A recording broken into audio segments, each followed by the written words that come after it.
What happens when the fate of an entire continent rests on the walls of a single city?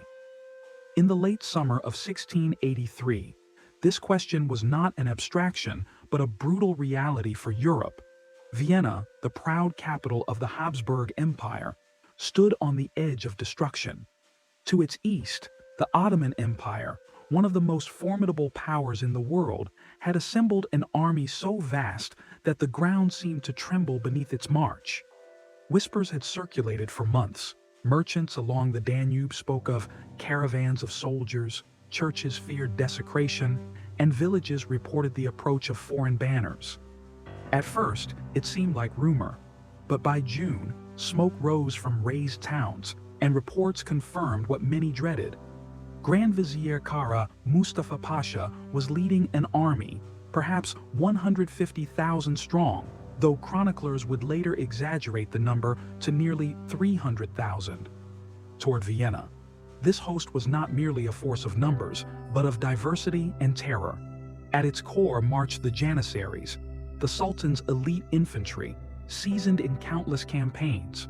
Cavalry in glittering armor, the Sipahi, rode beside the swift and fearsome Tatar horsemen, notorious for their cruelty. Siege engineers followed with massive cannons, timber and sappers skilled in undermining walls. The advance was unstoppable, devouring all in its path. Cities that resisted were obliterated. Those that surrendered were spared but drained of men and resources. By July, the banners of the Crescent had appeared on the Austrian frontier. Inside Vienna, unease turned to panic. Though a fortress with stout walls and bastions, Vienna's garrison was alarmingly thin. Emperor Leopold I, fearing capture, abandoned the city on July 7th, retreating westward to Linz.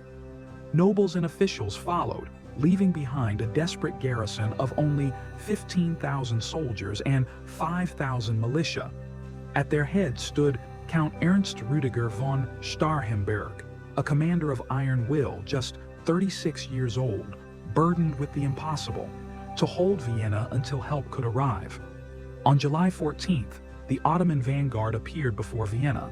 By the 17th, the city was encircled. From the hills, an ocean of tents stretched across the plains. At its center glittered Kara Mustafa's pavilion, more palace than camp, adorned with fountains and carpets, a striking contrast to Vienna's battered defenses. Kara Mustafa was supremely confident. He did not intend to storm the walls in reckless fury. Instead, he would choke the city into submission through hunger, fear, and relentless bombardment. The siege began. Artillery thundered day and night. Mines exploded beneath bastions, toppling towers into ruin. Food dwindled. Water grew scarce. Disease spread among the crowded civilians who huddled in cellars and churches. Yet, under Starhemberg's command, the defenders clung to their resolve. Civilians and soldiers alike patched crumbling walls, fought fires, and launched daring sorties to burn Ottoman siege works. Women and children carried stones and ammunition to the ramparts. Against the mightiest army in the world, Vienna resisted. For nearly 2 months, the city endured, but each passing week drew it closer to collapse. Kara Mustafa tightened the noose, confident that no relief would arrive in time. And yet, far beyond Vienna's walls, a cry for aid had already echoed across Europe, reaching kings, princes, and even the Pope in Rome. The siege of Vienna was no longer just about a city. It had become the front line in a struggle for Europe's very survival. Would the city fall before help could come? Or would an unexpected alliance change the course of history? To understand the battle for Vienna, one must first meet the figures and forces who shaped it. History often remembers wars as clashes of armies, but in truth, it is the people who stand at the heart of destiny. In 1683, they came from every corner of Europe and beyond, bound together, some by ambition, some by faith, and others simply by necessity. At the center of the Ottoman advance stood Grand Vizier Kara Mustafa Pasha. Tall, imposing, and brilliant in strategy, he embodied the pride and ambition of the Ottoman court. He was not merely a commander, he was the Sultan's trusted hand, entrusted with expanding the empire's dominion into the heart of Europe. Yet, beneath his confidence simmered a dangerous flaw: arrogance.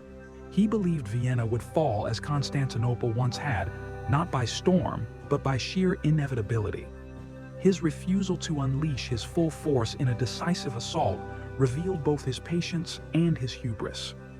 Facing him within Vienna's walls was Count Ernst Rüdiger von Starhemberg, a man of iron discipline and courage. At only 36, he bore the weight of a city's survival on his shoulders. Thinly supplied, outnumbered nearly 10-1, Starhemberg rallied soldiers and citizens alike. His words carried the promise that Vienna would never yield. His leadership transformed bakers, merchants, and even children into defenders, reminding the world that courage is not born of numbers, but of will. Beyond Vienna's walls, another figure was stirring: King John III, Sobieski of Poland. To his men, he was no distant ruler issuing orders from a gilded palace, but a commander who rode among them, sharing their hardships and their dangers. He was already renowned for defeating Ottoman forces at the Battle of Kotin a decade earlier. When he declared, "To save Vienna is to save Poland," he shifted the fate of nations. Sobieski embodied both chivalric valor and tactical genius, and he would soon play the role of savior. But kings and generals alone could not decide Europe's destiny. Ordinary people bore the true cost. Within Vienna, women carried buckets of water to douse fires from cannon strikes, while children hauled stones to reinforce walls.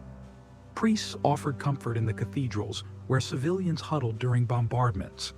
Every citizen became part of the garrison, a living testament to unity in crisis. Outside, diplomacy and faith shaped the response to Vienna's plea for help. The Holy Roman Empire, fractured into many states, struggled to unite. But the voice that rose above political division was that of Pope Innocent XI. From Rome, he declared the siege not merely a political struggle, but a holy war, a defense of Christendom itself.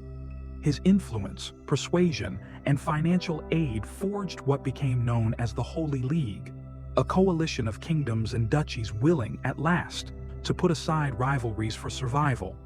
Thus the stage was set with an unlikely cast: an arrogant vizier, a steadfast count, a warrior king, and a pope who bound the fractured pieces of Europe together. Alongside them stood countless unnamed men and women whose courage would never be recorded in chronicles, but whose sacrifices ensured the city endured. The fate of Vienna and of Europe now rested in the hands of these characters. Soon, their choices would collide in a storm of fire, steel, and blood. But how would these alliances hold when confronted with the greatest siege Europe had ever seen? The summer of 1683 dragged into a brutal stalemate. By August, Vienna was little more than a city under torment. The air shook with the ceaseless pounding of Ottoman artillery. Mines carved beneath bastions erupted in thunder, sending towers crashing into rubble. Smoke and ash painted the skies. Yet, behind battered walls, the defenders refused to yield. Each breach was filled with rubble and flesh, every advance met with desperate counterattacks. The siege had become a war of attrition, a contest of endurance between the world's greatest empire and a city abandoned by its emperor. Starhemberg's men fought on the edge of despair. Food was scarce, bread rationed into crumbs. Water from the Danube was cut off. Disease crept through the overcrowded quarters.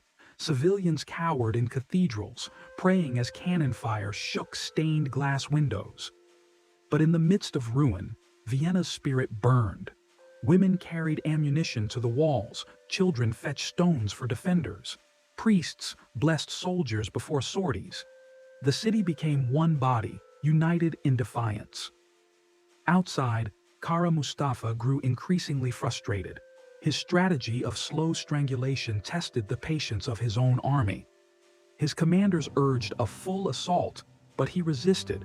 Unwilling to gamble his prestige on a costly storm, he believed time itself would deliver victory. In his vast pavilion adorned with silks and fountains, he dreamed of parading through Vienna as its conqueror. But arrogance blinded him. for even as he tightened the noose, help was approaching. Beyond the hills, word of Vienna's plight had shaken Europe from complacency. Pope Innocent XI had rallied the powers of Christendom into a fragile coalition, the Holy League. Dukes, princes, and generals reluctantly put aside rivalries, answering the call not only of politics but of survival. And leading them with unmatched vigor was King John III Sobieski of Poland. Sobieski had gathered some 70,000 troops, Poles, Bavarians, Saxons, Austrians, and more. A patchwork of Europe, divided by language and culture, yet united by the threat at Vienna's gates. Their march was long and brutal, through mountains and rivers, but their spirits were lifted by Sobieski's presence. To his men, he was not only a king but a comrade in arms, sharing their hardships in the saddle. His arrival would be the miracle Vienna prayed for. On September 10th, Sobieski's army reached the hills above Vienna. From the wooded slopes of the Kahlenberg, he looked down on the besieged city. Smoke rose from crumbling bastions. Ottoman banners stretched across the plains in an endless sea of silk and steel. Yet still, Vienna stood. Time had not broken its spirit. Sobieski knew the moment of reckoning had come. The plan was bold. Allied forces would descend from the hills in a sweeping arc. Imperial troops under Charles of Lorraine would press the Ottomans from the left. German contingents would drive through the center. And Sobieski himself, waiting with the might of 20,000 cavalry, including the legendary Polish winged hussars, would hold the right flank, hidden until the decisive moment. It would be the largest cavalry charge in European history. The morning of September 12th dawned with tense silence. The siege guns still roared, but now their thunder was answered by distant horns and drums. From the forests above Vienna, banners of the cross emerged. The relief army had arrived. Kara Mustafa scoffed. He believed his massive host could crush both the starving city and its would-be saviors. He would learn too late the folly of underestimation. The battle for Vienna had begun. The walls that had endured for 2 months would now become witness to a clash that would decide not only the fate of a city, but the destiny of Europe itself. How would the desperate defenders and the coalition of Christendom turn the tide against such overwhelming might? The dawn of September 12, 1683, broke over the ridges of the Kahlenberg with an ominous silence. Below, the Ottoman camp stretched across the plains like a second city, its banners fluttering in the morning wind. Vienna's walls still stood, battered yet unbroken, while inside the city, exhausted defenders braced themselves for what they believed might be their final day.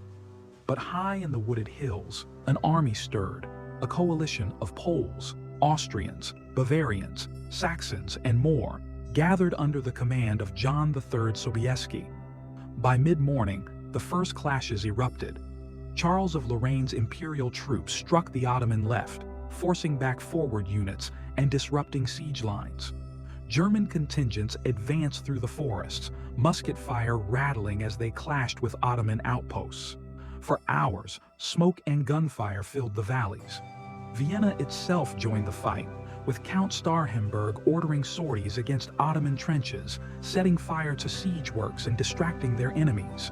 The defenders, half-starved and weary, fought with renewed vigor, knowing salvation was within sight. Kara Mustafa underestimated the danger. Confident in his numbers, perhaps 120,000 strong, he believed the relief force would shatter upon his entrenched positions. He threw janissaries and Sipahi cavalry into the fray, determined to hold the ridges and crush the Allied advance. The fighting grew desperate. Cannon thundered, volleys of musket fire tore through ranks, and cavalry clashed in sweeping charges. Yet, the Ottomans began to falter under the relentless pressure. As afternoon turned to evening, the tide shifted. The Allied left and center pressed forward, driving the Ottomans back toward their sprawling camp. But the decisive blow was yet to come. On the right flank, hidden until now, Sobieski readied his cavalry. Nearly 20,000 horsemen stood poised. Polish winged hussars with their gleaming armor and eagle-feathered wings, alongside German cuirassiers and other heavy cavalry. At their head rode Sobieski himself, placing his crown and life on the line. As the sun dipped low, Sobieski gave the signal. Trumpets blared, hooves thundered, and the hills shook as the greatest cavalry charge in European history began. Down the slopes of the Kahlenberg they poured, wings rattling with an eerie hiss. To the Ottomans, it was as though angels of death had descended from the heavens. Their lines buckled, Sipahi cavalry scattered, and janissaries, once unshakable, were broken beneath the avalanche of steel and horseflesh. Sobieski's charge smashed directly into the heart of the Ottoman camp. Panic erupted. Kara Mustafa's pavilion, once a symbol of grandeur, became the center of chaos. The Grand Vizier himself fled in haste, his command dissolving around him. What had begun as a confident siege now unraveled into a rout. Soldiers abandoned cannons, supplies, and banners in desperate retreat eastward. The mighty host that had encircled Vienna dissolved into fragments. From the city walls, the defenders watched in awe as the tide turned before their eyes. Exhausted, hungry, yet unbroken, they erupted in cheers. Vienna had been saved. The cross had withstood the crescent. The nightmare of conquest had become a miracle of survival. The consequences were immediate and profound. The Ottoman army, once feared as an unstoppable force, suffered one of the most catastrophic defeats in its history. The siege of Vienna was broken, and with it, the dream of Ottoman expansion deep into Central Europe. The psychological blow was as devastating as the military one. The myth of invincibility shattered. Yet amidst the jubilation, Europe faced sobering questions. Would this fragile alliance, the Holy League, hold together beyond the victory? Could the momentum be sustained? Or would old rivalries resurface now that the immediate danger had passed? The battle was over, but its aftermath would ripple across empires, shifting the balance of power for generations. What lessons would Europe draw from the ashes of Vienna's siege? And how would this victory shape its future?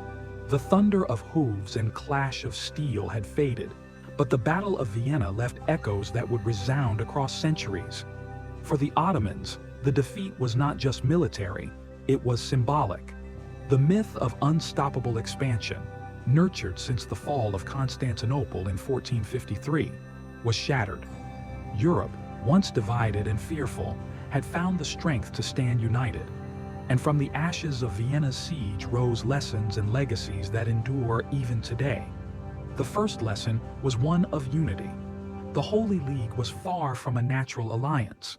The Holy Roman Empire, Poland, Bavaria, Saxony, and the papacy often quarreled more with one another than with their enemies. Yet in the crucible of Vienna, these rivalries were set aside. Pope Innocent XI's vision of a united Christendom proved that survival required cooperation beyond borders and ambitions. It was a rare moment when faith, politics, and necessity aligned. Second, the battle revealed the power of leadership. Kara Mustafa Pasha's arrogance and hesitation doomed his campaign. By refusing to storm Vienna decisively, he gave the defenders time and his enemies hope. In contrast, John III Sobieski's courage, decisiveness, and personal presence among his men inspired both soldiers and allies. His legendary charge, leading the winged hussars down the slopes of the Kahlenberg, became an eternal symbol of bravery. Starhemberg, too, within the city, embodied resilience, proving that steadfast defense could withstand even the fiercest storm. The legacy of Vienna extended far beyond the battlefield.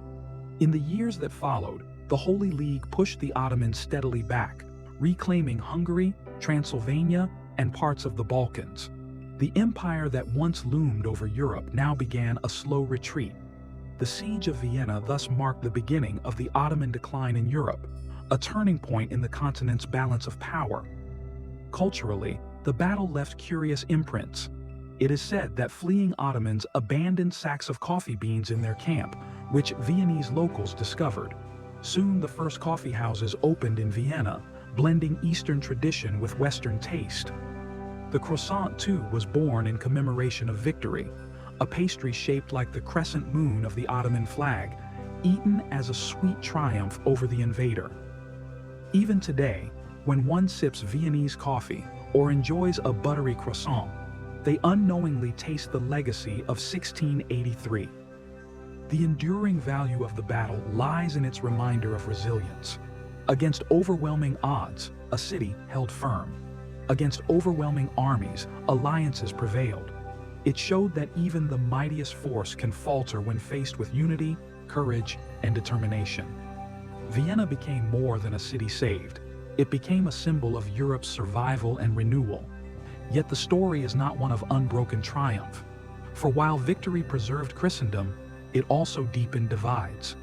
The battle reinforced religious boundaries between East and West, Muslim and Christian, Turk and European. These fractures would echo in centuries of mistrust, conflicts, and cultural misunderstandings. Vienna's salvation was both a triumph and a tragedy, marking the limits of tolerance in an age of empire and faith. Today, when we walk through Vienna's grand avenues, past Baroque palaces and coffee houses, we walk through the living memory of 1683. The lessons of resilience, leadership, and unity endure. But so too does the reminder that peace is fragile and survival often demands sacrifice. What then does this story mean for the future?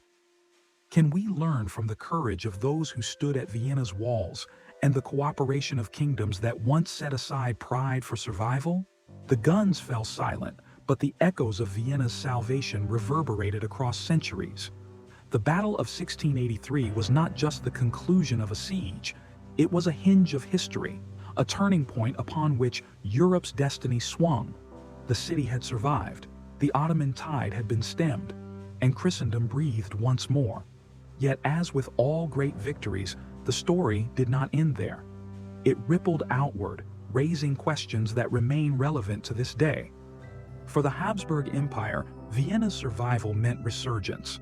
The Austrians not only secured their heartland, but also began pushing back Ottoman influence in the Balkans. Within decades, territories once thought lost forever were reclaimed. The memory of Vienna gave the Habsburgs a unifying myth, that of a fortress civilization, standing firm against the world's storms. For Poland, King John III Sobieski became a legend. His charge down the Kallenberg would echo in song, poetry, and painting, immortalizing him as the Lion of Lekistan. Yet his triumph was bittersweet. Though celebrated as Europe's savior, Poland's internal divisions would soon resurface, and within a century, the kingdom itself would be partitioned out of existence. Victory could win glory, but not always stability. For the Ottoman Empire, the defeat was a crack in its armor. Though still powerful, the empire's aura of invincibility had been shattered. The loss at Vienna signaled the beginning of a long retreat from Europe, culminating centuries later in its collapse after World War I. Kara Mustafa Pasha, disgraced, would meet a grim fate upon returning to Istanbul, a reminder that empires, like men, stand or fall by their choices. And yet, beyond dynasties and empires, the deeper legacy of Vienna was one of unity in diversity. Europe, often fractured by rivalries and religious wars, had found a way, however briefly, to stand together in defense of a shared future. Sobieski, the Pope, the Habsburgs, the German princes, the Bavarians, all had set aside their disputes to forge a coalition. In this sense, Vienna was more than a military victory. It was proof that cooperation, though difficult, could overcome even the gravest threats. But the story also leaves us with haunting questions. How fragile is unity? What happens when the urgency of survival fades and old rivalries re-emerge? The alliances forged in 1683 did not last. Europe would again be consumed by wars of ambition, succession, and revolution. The lesson of Vienna, that survival depends on solidarity, has been learned and forgotten many times over. And so, as we look back, the Battle of Vienna becomes more than history. It becomes a mirror. It asks us, in our own age of division and uncertainty, Would we find the same courage to unite against common dangers? Would leaders today ride to the front, like Sobieski, when the hour of decision strikes? Would ordinary men and women endure hardship with the same resilience as Vienna's citizens? The cannons have long gone silent, but the questions remain loud. The gates of Vienna may no longer tremble under siege, yet the gates of our civilization, whatever we define it to be, always stand before challenges. The answer to Vienna is not merely in the past, it is in the choices we make now.